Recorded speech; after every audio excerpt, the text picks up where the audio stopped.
우리는 홈 스위트 홈, 그러니까 즐거운 나의 집이라는 노래를 이제 알고 있습니다. 아마 전 세계 사람들이 다 알고 잘 부르는 명곡이 아닐까 싶어집니다. 그런데 이 노래에 대한 쓸쓸한 사연이 있습니다. 유럽 각지를 방랑하던 사람이 있었습니다. 존 하워드 페인이라고 하는 미국 사람인데요. 그는 그렇게 떠돌다가 타국에서 죽게 됩니다. 자, 죽었어요. 그리고 그로부터 31년이 지난 뒤에 이제 그의 유해가 이제 본국으로 운구가 되는 거죠. 그날 이 부두에는 뉴욕시가 생긴 이래로 가장 많은 인파가 몰려들었다고 합니다.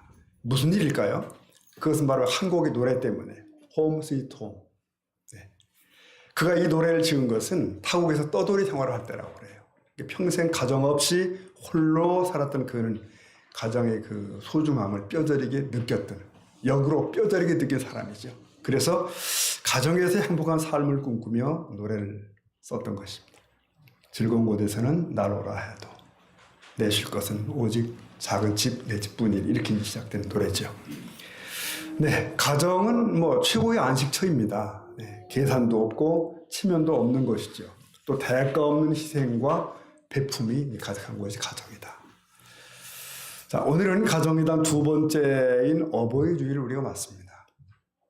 지난 주일 어린이 주일에 에베소 6장 4절을 본문으로 자녀를 노엽게 하면 안 된다는 말씀을 나누었습니다.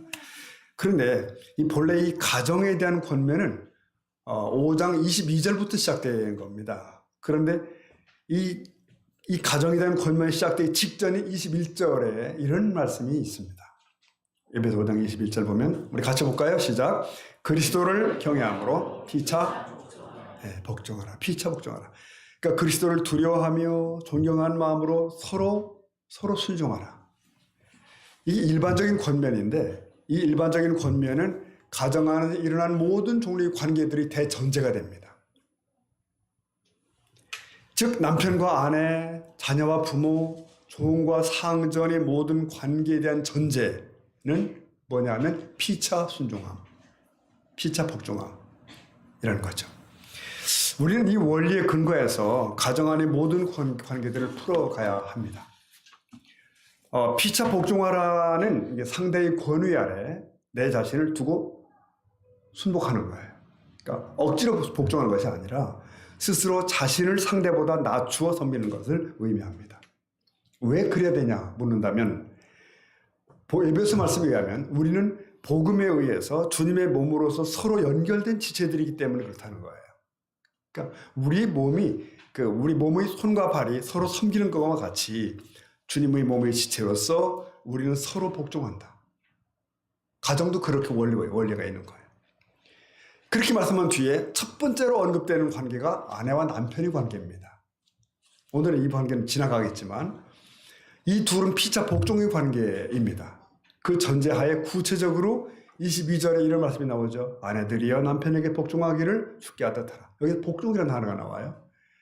근데 이 단어에 대해서 어떤 이들은 굉장히 불편해합니다. 이건 좀 불공평하다.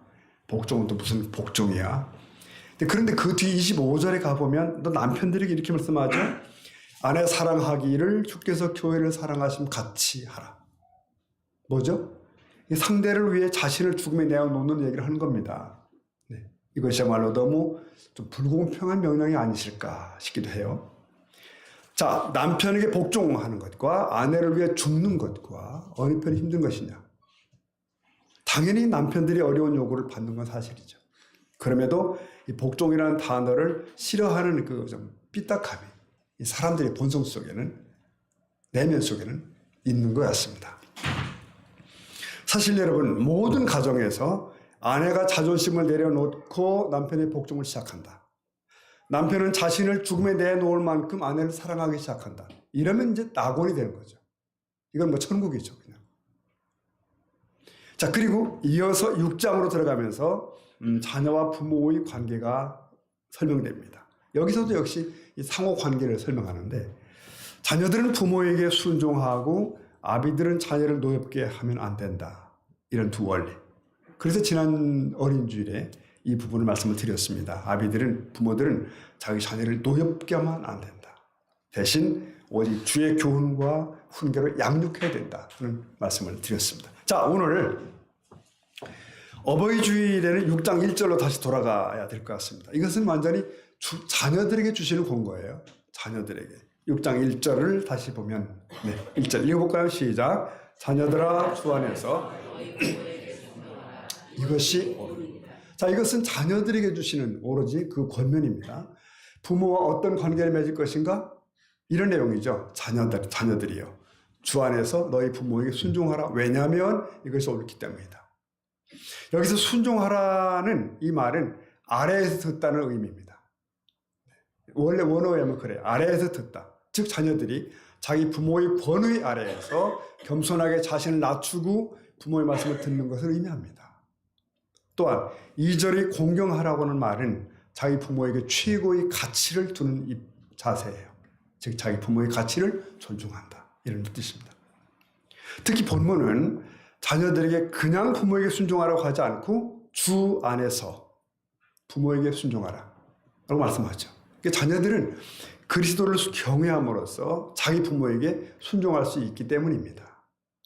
주님이 그들로 자기 부모에게 순종하게 하시기 때문에요.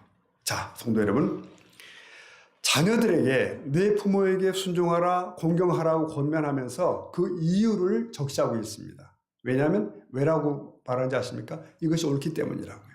자, 우리 성경에는 그 왜냐하면 단어가 없어요. 1절에는 없지만 원문에 의하면 이 단어가 삽입되어 있는 거죠. 왜냐하면 그것이 옳기 때문이다. 그러니까 부모에게 대한 자녀의 순종은 뭐냐? 그냥 옳은 거예요. 그냥 동양이나 서양이나 옛날이나 지금이나 그냥 옳은 겁니다. 그래서 인륜이라고 그러죠. 인륜, 사람의 도리라고 얘기합니다. 이 원리는 하나님이 지으신 모든 피조 세계에 흐르는 원리이기도 합니다. 그래서 이게 인간만이 아니라 동물 세계에서도 일반적인 원칙으로 통해요. 어미는 갓 태어난 새끼를 돌보고 먹이를 주고 보호하죠. 새끼들은 어미를 따라다니며 생존의 방법을 익힙니다. 먹이를 사냥하는 것도 배우고 그렇게 새끼들은 어미를 따르며 크는 거죠. 성장하는 거죠. 자, 그런데 여러분, 만물의 영장이라고 하는 사람은 참 똑똑하면서도 또 어리석은 존재인 것 같습니다. 왜냐하면 정말 소중한 것은 종종 그 가치를 잊어버려요. 마치 태양 아래 살면서 태양의 가치를 망각하듯이 가족과 같이 살면서도 가족의 소중함을 모르죠. 근데 부모와 같이 살면서 그분을 몰라요. 여러분, 가정을 가정되게 하는다는 기본 원칙들이 엄연히 존재하지 않습니까? 예를 들면 부부 간에는 사랑이라고 한다면, 형제 간에는 우애라고 한다면, 근데 이것들보다 먼저 있는 것이 바로 부모와 자식 간의 도리겠죠. 효입니다. 우리 조선은 예부터 동방예의지국이라고 불렸잖아요. 동방예의지국. 요즘 세대는 낯선 단어 같지만 저희 자랄 때마다 맨날 그 얘기 들었어요. 이 나라는 동방예의지국이다. 뭐죠? 예의가 반듯한 나라라는 뜻이죠. 특히 효도가 시퍼렇게 살아있는 나라라. 아름다운 전통, 그런 것입니다. 하지만 현대의 사람들은 어떻죠? 이 새로운 것을 추구하느라고 지난 것을 다 놓쳐버립니다. 그러나 여러분, 옛것에는 분명히 가치가 있습니다. 그 의미가 있어요. 그럼에도 여러분, 사실은 아주 중요한 것인데 놓쳐버리는 게 많은데 바로 그겁니다. 효는 결코 과거의 원리로 끝나는 것이 아니라 오늘도 필요하고 내일에도 사실 필요합니다. 잠언 말씀 하나 찾아보도록 하겠습니다. 잠언에 이 효 말씀이 많은데 오늘 23장 25절 말씀만 읽을까요? 시작. 내 부모를 네, 여기서 부모를 즐겁게 하라는 명령 속에 너를 낳은 어미라는 말씀이 들어있다는 걸 주목하셔야 됩니다. 자, 우리가 왜 부모님을 즐겁게 해야 되는가? 부모가 날 낳아주셨기 때문이래요. 그러니까 나의 존재 자체가 그분이 있음으로 인해서요. 그분이 덕인 거예요. 그러나 낳아주셨다는 말에도 별로 고마움을 느끼지 못하는 것이 또 오늘의 세태라고 합니다. 왜 날 이렇게 낳았나? 또 이렇게 말한다는 거죠. 또 왜 날 이렇게 낳았나? 여러분, 참 이거 아니죠. 이 사람들은 건강을 제일로 여깁니다, 보통. 몸에 좋다면 뭐든지 하잖아요. 전에 보니까 하루 종일 그 헬스센터에 사는 사람도 있더라고요. 오전 내내 헬스하고 점심 먹으러 갔다가 또 와서 또 해요, 오후에도. 그래서 제가 생각하기를 저 양반은 힐스하려고 사나. 그런 생각이 들었죠. 어이가 없죠. 힐스하려고 사나. 건강을 이렇게 중시하는데 건강의 전제가 뭡니까? 생명이죠. 그러니까 생명이 있으니까 건강도 챙기고 그러는 건데 생명이 건강보다 더 우선이라면 왜 생명의 뿌리는 중시하지 않는가? 왜 부모를 무시하고 부모를 거역하는가? 라고 묻게 됩니다. 전통적으로 우리나라는 부모를 참으로 극진히 모셨습니다. 이 서양인들이 보기에도 놀라웠대요. 그래서 구한 말에 고종 황제의 밀사 노릇까지 했던 헐버트라는 분이 있는데 헐버트. 이 사람이 이런 말을 했어요. 이 세상에서 효행이 최고의 나라는 조선이다. 또 최초의 의료 선교사라고 불리는 알렌은 말하기를 조선은 늙음과 죽음이 두렵지 않은 노인의 천국이다. 우리가 그런 나라였다는 거죠. 그러나 지금은 시대가 바뀌었어요. 바뀌어도 많이 바뀌어요. 가정에서 자녀들이 부모에게 거역하는 일을 쉽게 듣습니다. 그러니까 공경보다는 거역이 일반화되는 시대로 와 있다. 근데 이게 얼마나 두려운 것인가를 생각할 필요가 있어요. 그럼에도 이게 잘 안 되는 이유가 뭘까? 그것은 어쩌면 인간이 그 비틀어진 그 죄성, 본성과 관련된 것이 아닐까. 자, 이 부분을 좀 잠깐 생각해 보도록 하겠습니다. 로마서 1장을 읽다 보면 사도 바울은 일반적으로 인류가 처한 그 실태를 적나라하게 묘사를 해요. 인간은 이런 존재라는 거예요. 그러면서 죄 때문에 하나님의 진노가 임하게 되는데 예컨대 1장 18절 보면 이렇게 기록되어 있습니다. 하나님의 진노가 불의로 진리를 막는 사람들의 모든 경건치 않은 문과 불의에 대해서 하늘로부터 나타난다. 자, 하나님의 진노가 누구에게 임하는가? 사람들에게 나타나는데 18절부터 읽어보면 30절까지 그들의 얼굴이 나타나요. 죄들이 다 드러납니다. 죄의 목록이 나옵니다. 거기서 우리가 주목할 것은 이 끔찍한 죄의 목록들이 나오는 가운데 부모를 거역하는 자가 껴있어요. 그러니까 불효의 죄가 동성연애라든지 모든 불의, 모든 추악, 탐욕과 같은 레벨의 죄로 기록되어 있습니다. 그래서 우리는 10계명의 제5계명을 심각하게 들여다볼 필요가 있어요. 내 부모를 공경하라 그렇게 되어 있죠. 여러분, 이 효를 무시하는 걸 심각하게 바라봐야 되는 이유가 뭔가? 부모를 가볍게 대하는 자세는 근본적으로 하나님을 거스르는 것으로 올라갑니다. 하나님은 사람에게 정당한 권위에 대해서 복종하는 자세를 가질 것을 명하시거든요. 정당한 권위에 대한 복종. 그래서 나라가 유지됩니다. 그래서 교회가 유지되고 그래서 가정이 유지되는 거예요. 자, 예컨대 로마서 13장을 보면은 권위에 복종하는 삶을 권하죠. 13장 1절에 보면 각 사람은 우리 모두는 위에 있는 권세들에게 어떻게 해요? 복종하라. 자, 그 다음 읽어보겠습니다. 시작. 권세는 다 하나님께서 분명한 말씀이죠. 그러므로 권세를 혹은 권세자를 거스르는 자는 하나님의 명을 거스름이라고 하는 경고가 붙어 있습니다. 이 복종 원리가 단지 왕이나 지도자들에게만 적용되는 게 아니에요. 사람이 세상에 태어나 맨 처음 만나는 권위가 바로 부모의 권위입니다. 그 권위를 만나서 이 권위를 계속 소급해서 올라가다 보면 맨 위에 누가 계세요? 하나님이 계신 겁니다. 그래서 권세는 하나님으로부터 나지 않음이 없나니. 자, 그럼에도 인류 초기에 인간이 행한 일이 뭡니까? 그 하나님의 권위를 거슬러서 불순종한 것, 그 범죄의 시초 아닙니까? 그래서 오늘날도 이 죄성 안에 있는 인생들이 즐겨하는 짓이 뭔지 아십니까? 가급적 권위를 거스르는 거예요.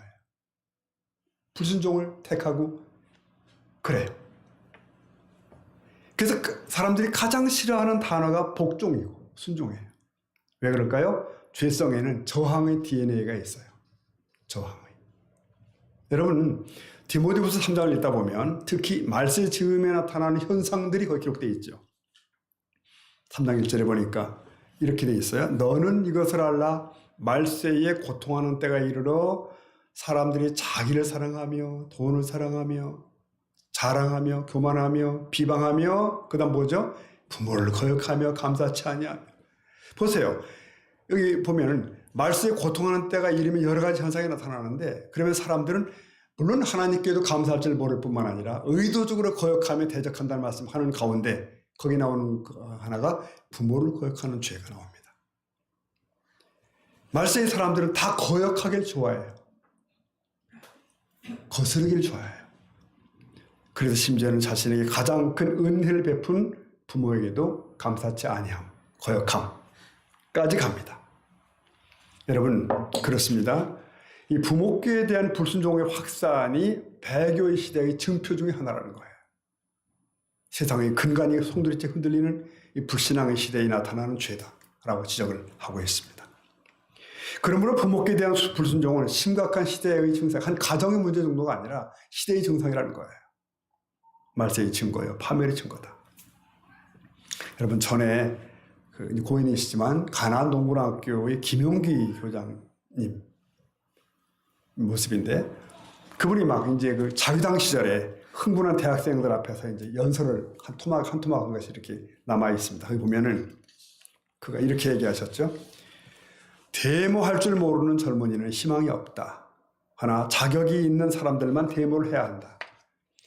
부모에게 효도하지 않는 사람은 데모할 생각을 하지 마라. 데모는 국가와 민족을 위해 하는 것인데 가장 가까운 부모에게 효도를 못하는 사람이 어떻게 애국을 논할 수 있겠는가? 뿌리 없는 나무는 없다. 마찬가지로 부모 없는 자식도 없다. 네, 이런 등등 말씀을 했어요. 오늘날 우리도 새겨 들어야 할 교훈인 것 같은 생각이 듭니다. 신실한 신앙이시죠. 자, 사도 바울은 자기 자녀들이 자기 부모를 순종하며 공경해야 할 이유를 얘기하면서 구약의 계명을 끄집어와서 설명하는 것이 에베소 6장입니다. 6장 2절 다시 보시면 이렇게 설명하죠. 이것은 부모 공경 문제는 약속이 있는 첫 계명이니 이거 하면 내가 잘되고 땅에서 장수한다. 여기서 첫 계명이라는 단어가 뭐죠? 십계명의 첫 번째 계명인가? 그런 뜻은 물론 아니죠. 다섯 번째니까요. 이 말은 약속이 붙어있을 정도로 중요한 첫 번째 계명이다. 그러니까 보너스가 붙어있는 첫 번째 계명이라고 저는 생각합니다.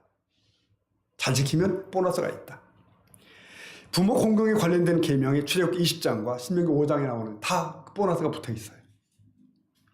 약속이 붙어있어요. 내가 하는 일이 다 잘되고 땅에서 장수할 것이다 하는 말이 붙어있는 거죠. 이 다른 계명들은 못 지킬 경우를 얘기하면 자꾸 그러니까 그럴 경우 벌 받는 얘기, 저주가 주어지는 얘기가 나오는데 이 계명에는 유일하게 축복의 약속이 계명 안에 이렇게 주어져 있는 거예요. 네. 말씀 그대로 받으면 내 거 되는 거죠. 일반적으로 부모께 순종하는 사람에게 하나님께서 이 약속에 따라서 복을 주신다. 또한 사람은 이 땅에서 지혜로워서 잘되며 장수할 수 있어요. 이런 사람은. 그러나 예컨대 체질적으로 계속 부모를 무시하거나 불순종하는 사람은 세상에서도 스스로 많은 시행착오를 거쳐야 되고 경험하면서 인생을 아프게 배워갈 수밖에 없다. 시간을 낭비하고 다치고 그러므로 더욱 어려움을 겪고 단명할 수도 있다 하는 설명도 가능합니다. 자, 그러므로 사랑하는 자녀된 저 여러분, 그리스도를 경외함으로 부모를 공경하며 사시기를 바랍니다. 이것이 옳고 세상에서 잘되고 장수하실 정도로 하나님이 기뻐하시는 원리예요. 종교개혁자 마틴 루터는 말하기를 부모들은 이 세상에서 하나님의 대리자들이다 했습니다. 하나님의 대리자.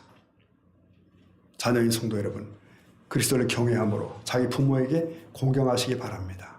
주님이 세우신 부모의 권위 아래 서서 부모를 통하여 주시는 교훈과 훈계를 귀 여겨 듣는 저와 여러분 되시기를 축복합니다. 자, 부모께 효도를 가르치는 점에서는 기독교나 다른 종교나 비슷한 것 같습니다. 다들 그렇게 얘기했잖아요. 그런데 실제로는 엄청난 차이가 있는 거예요.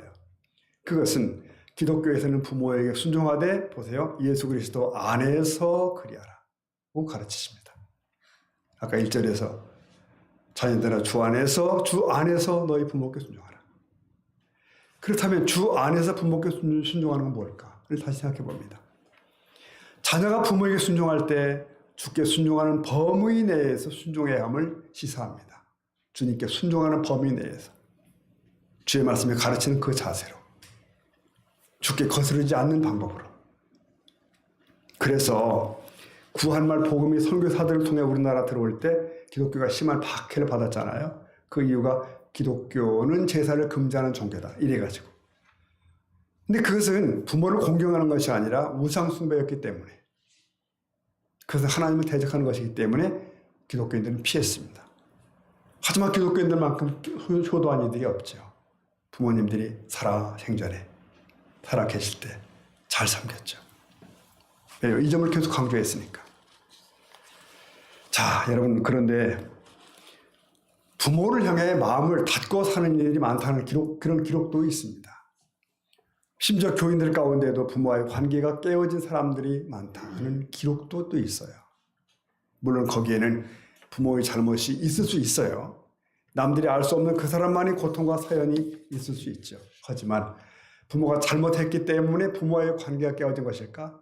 이것은 착각이라는 거예요. 그렇다면 부모가 흠이 없이 자녀에게 정말 다 잘했다면 자녀가 부모를 잘 공경했을까요? 예수님은 하늘에 계신 우리 아버지여 라고 우리에게 기도하라고 가르치셨어요. 하늘에 아버지가 계신 거예요. 자, 예수님 안에서 하나님은 우리 아버지가 되셨는데 우리의 하나님 아버지는 완전하신 분이시고 우리에게 완전한 사랑을 베푸시는 그런 분이에요. 그렇다면 우리는 오늘 하늘 아버지께 효도하고 있는가? 그분이 완벽하시기 때문에 그를 그렇게 섬기는가? 언제나 죄송하죠. 그분의 뜻대로 살지 못하고 하늘 아버지의 기쁨과 자랑이 되지 못한 자책감을 늘 가지며 살아가요. 이것이 우리의 솔직한 모습입니다. 탕자의 비유에 나오는 아버지는 얼마나 좋은 분입니까? 사랑이 많으신 분이에요. 하지만 그 집에 탕자가 나오고 그나들은 잘했나? 그 역시 또 하나의 집에 있는 탕자 같은 그런 존재 아닙니까? 근데 그 비유에서 탕자나 큰아들이나 다 우리들을 상징하는 존재예요. 완전하신 하나님 아버지께도 우리가 효자가 아님을 봅니다. 부모님과의 문제가 꼭 부모의 허물과 부모 부족함 때문만이 아님을 알게 하는 내용입니다.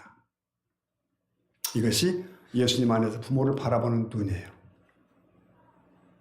우리가 예수 안에서 부모를 바라보면 결코 부모를 원망만 할 수는 없게 되죠. 우리 가정에 상처가 있고 아픔이 있다면 부모의 죄냐 우리 죄냐 할 것 없이 우리 모두의 죄 때문인 것입니다. 그러므로 부모님과의 관계 회복도 부모가 완벽해져야 이루어지는 것이 아니라는 얘기죠. 예수님과의 관계에서 회복됩니다. 우리는 예수 안에서 놀라운 사랑을 받았어요. 주께서 우리를 위해 십자가에 못 박히셨고 자기 몸을 속죄 제물로 주셨습니다. 그리고 하나님께서는 성령님을 보내주셔서 날마다 하나님의 은혜 가운데 충만한 삶을 살 수 있게 해주셨어요. 그렇다면 용서 못할 부모가 없고 사랑치 못할 부모가 없습니다. 여러분, 효자에게는 어떤 부모도 다 좋은 부모래요. 다 좋은 부모입니다. 효자의 눈에는 부모의 허물이 보이지 않고 감사할 것만 보이기 때문입니다. 자, 예수님 안에서 진정 거듭난 성도에게도 부모는 좋은 부모가 됩니다. 부모님을 바라보는 눈이 바뀌기 때문에. 거듭나기 전에는 부모께 대해 할 말이 많았는데 할 말이 많을지라도 내가 십자가의 사람이 되고 나면 부모님은 그저 감사의 대상일 뿐입니다. 감사의 대상이에요. 여러분, 구약의 룻 이야기를 기억해 보십시오. 룻이 시어머니 나오미를 끝까지 그렇게 모시고 공경한 것을 생각을 해보세요. 그것은 나오미가 완벽한 시어머니였기 때문일 것이다. 그렇게 생각할 수는 없는 겁니다. 이 나오미만큼 허물이 많은 사람이 어디 있어요? 결국은 하나님께 대한 룻의 신앙 때문입니다. 그래서 룻은 이방 여인이지만 하찮은 사람이었지만 메시아의 족보에 올라가는 사람이 되지 않았습니까, 여러분? 자, 성도 여러분, 부모에게 효도하는 것은 세상에서도 큰 덕목입니다. 더구나 하나님 백성들에게는 더더욱 그것이 계명으로 주어지고 있다는 것을 기억을 하십시다. 이게 반드시 지켜야 되는구나. 그런데도 오히려 또 불효하는 신앙도 있다는 소식도 들려요. 근데 기가 막힌 것은 우리끼리니까 얘기지만 기가 막힌 것은 신앙을 빙자하여 부모께 불순종하는 일도 있다는 소식도 있다는 거예요. 뭐죠? 이게 예수님 당시에 그런 비틀어진 고르반 신앙이 있었던 거 여러분 들어보셨죠? 고르반 신앙. 마가복음 7장 11절 보니까 예수님 말씀입니다. 이렇게 하셨어요. 너희는 이르되 사람이 아버지에게나 어머니에게나 말하기를, 그 다음에 읽어봅시다. 시작. 내가 드려 유익하게 할 것이 그만이라. 자, 보세요. 여기서 고르반이라는 말이 나오잖아요. 이 고르반이라는 말은 하나님께 바쳐진 제물을 의미합니다. 그러니까 하나님께 바쳐진 것을 사람이 손댈 수 없다. 그런 내용이에요. 그런데 이 봉헌의 귀한 맹세가 후대로 가면서 왜곡되고 이용당했어요. 그래서 후대의 사람들이, 예수님 당시 어떤 사람들은 고르반이라는 맹세를 드린 뒤에 제물을 가지고 고르반 하나님께 드렸어요. 그런 뒤에 일부만 성전에 갖다 드리고 나머지는 다 자기가 챙겼다는 거예요. 탐욕 속에. 그래서 결국은 자신의 부모를 부양할 의무마저 던져버린 사람들이 나타났다는 거예요. 예수님 그걸 아셨어요. 무섭게 책망하시는 거예요. 하나님께 다 드렸기 때문에 부모께 드릴 게 없대요.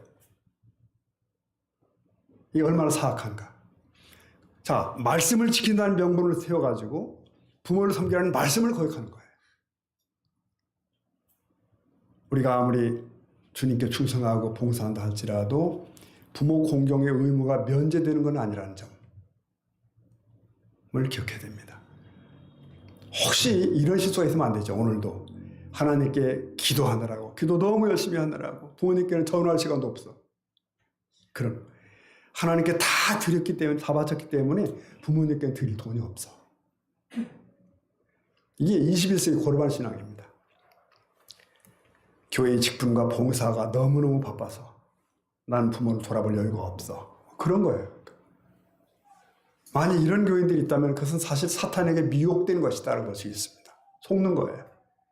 결과적으로 그들의 태도는 부모를 실족해 하고 부모를 상심케 하겠죠. 교회는 다닐지 몰라도 성령의 사람은 아니겠죠. 말씀을 지킨다면 말씀을 거역하는 자가 되서는 절대 안 된다. 그러면 그 결과를 내가 또 이렇게 따게 될지 몰라요. 자, 근자에 누군가 띄워준 글을 좀 봤습니다.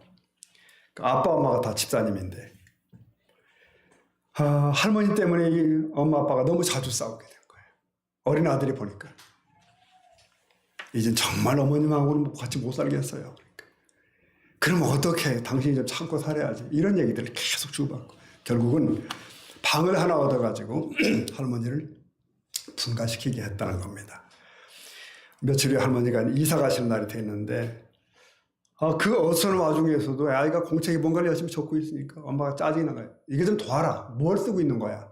이게 보니까 냄비, 전기 담요, 전기 밥솥, 헌 옷장 이런 거. 네.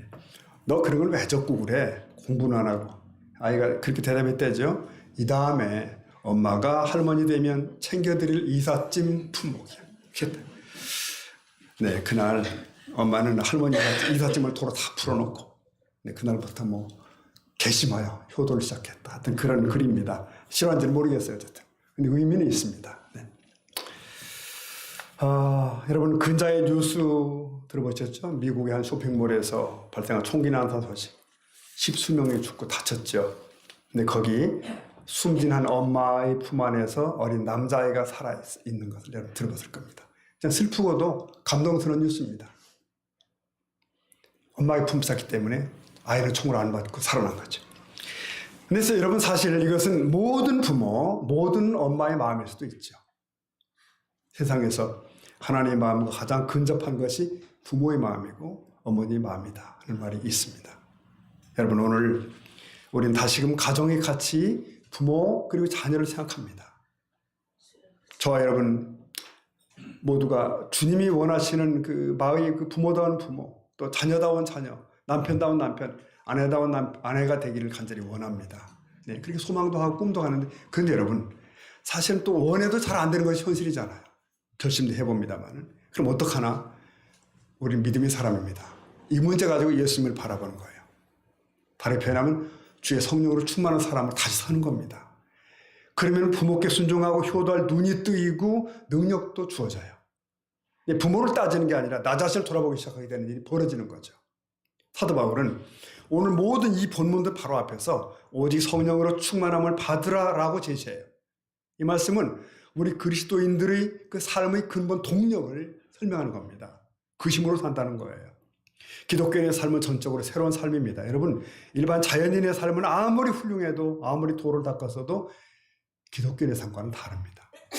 회심 이전의 사람의 삶과 거듭난 사람의 삶은 어떻게 다른가? 술 취한 사람의 삶과 성령 충만한 사람의 삶으로 비유가 됩니다. 에베소 5장 보니까. 근본적으로 차이가 있는 거예요. 오늘 우리의 문제는 효도가 뭔지 모르고 알고 그 차이가 아닙니다. 예수님이 함께 하시고 아니고의 차이, 그 차이예요. 성령의 능력의 차이예요. 맞습니다. 성도의 가정생활의 핵심 원리는 성령 충만으로 돌아갑니다. 우리 모두 성령 충만한 사람이 되어서 가정을 세워가는 축복이 있기를 바랍니다. 그러면 주께서 힘주셔서 부모다운 부모, 자녀다운 자녀가 되게 하시는 겁니다. 그리고 보다 아름다운 가정을 하나님 허락하실 줄로 믿습니다. 이 귀한 은혜가 우리 수많은 가족들에게 넘치기를 주의 이름으로 축원합니다. 아멘. 같이 기도하겠습니다. 이 시간 잠시 우리들의 가정을 주신 하나님께 감사하고 또한 가정 안에서 나의 부족함과 연약함을 주 앞에 고백하는 그런 마음을 좀 드리면 좋겠습니다. 잠시 묵상하며 기도하겠습니다.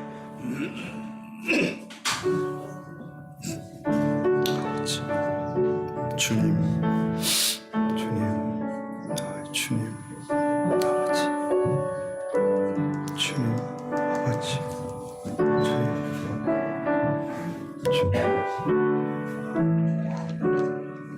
아버지.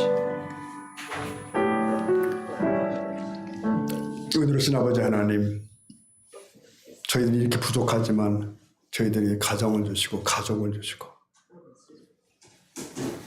또 효도할 수 있는 기회도 주시고 하나님 감사합니다. 저희는 저희 힘으로는 할 수가 없사오니 주의 성령님으로 인해서 제가 충만한 사람이 되게 하시고 내 자신과 우리들의 가정이 하나님의 영이 충만한 그런 복된 가정 되게 하여 주시길 원합니다. 그래서 교회 같은 가정 반드시 이루어낼 수 있도록 주님 두 손 들어 축복하여 주옵소서. 예수님의 이름으로 기도 올립니다. 아멘. 우리 579장 찬송을 함께 하시겠습니다.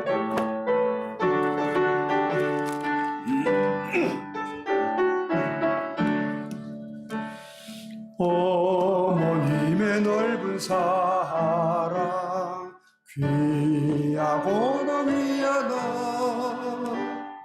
그 사랑이 언제든지 나를 감싸줍니다. 내가 울 때 어머니를 주께 기도드리고 내가 기뻐 웃을 때엔 찬송 들으십니다. 아침 저녁 읽으시던 어머님의 성경책 손때 남은 구절마다 모습 본 듯합니다. 믿는 자는 누구든지 영생함을 얻으리. 들려주신 귀한 말씀 이제 힘이 됩니다. 홀로 누워 외로울 때 헤매다가 지칠 때 부르시던 찬송 소리 귀에 살아옵니다. 반석에서 샘물 나고 왕무지에 꽃피니 예수님과 동행하며 우리 모든 자리 일어나셔서 사절하겠습니다. 온유하고 겸손하며 온유하고 겸손하며 올바른 몸을 어머니 뜻받들어 오라 믿게 살리라. 붐떠버린 세상에서 선한 삶 싸우다 생진의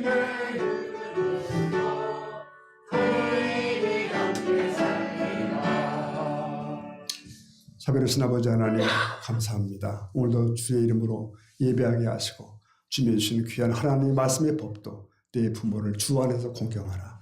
이 말씀을 가슴으로 받게 하심을 감사합니다. 우리의 삶에 우리들의 가정에 한 걸음 더 나가는 복된 마음이 복된 시간이 되게 하여 주옵소서.